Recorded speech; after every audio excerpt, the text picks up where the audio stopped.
Welcome back to the last page of the final review packet, where we will now be using a calculator to determine certain side lengths of these right triangles. It says use trigonometric ratios, sine, cosine, tangent to determine the value of x. In terms of 83, you could use the 90-degree angle if you really wanted to. I'll be honest, because it's a right triangle with a bunch of sides, I really do believe the Pythagorean theorem is going to be our ticket into this.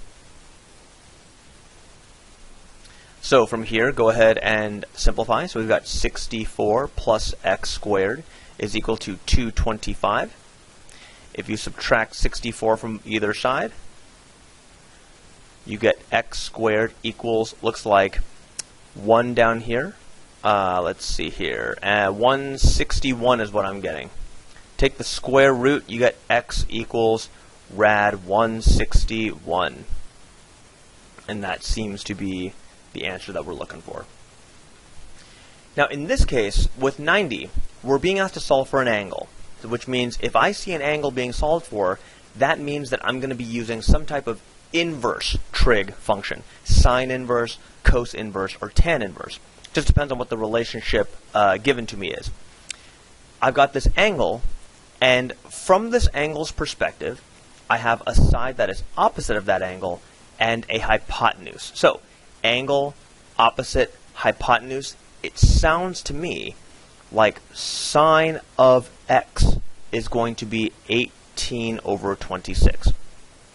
To get x by itself, I'm going to go sine inverse on either side. So x is going to equal sine inverse of 18 over 26. That will then get put in your calculator. Remember, guys, this is what we call exact form or calculator ready form. You would then put this in your calculator to figure out the value. Okay? I will see you in the probability section. And now it is time for the last problem of this packet. Lindsay is shopping for a new vehicle. Her choices are for a truck or a sedan. She only has 3 color choices, red, white, and blue. All 3 colors are available for both models. When she contacted the auto broker, he indicated that his inventory was equal for all color choices. If she chooses randomly for her vehicle, what is the probability of a blue sedan? So we want the probability of a blue sedan. Alright, so it might be important to note that the probability of a blue sedan is the probability of a sedan and blue. Right? And I emphasize that because the word and is really important. This means multiply.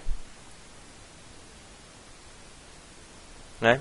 So what I'm going to do is I'm going to go ahead and draw. I could draw a tree diagram, or I could say the probability of a sedan is 50%, right? So 1/2.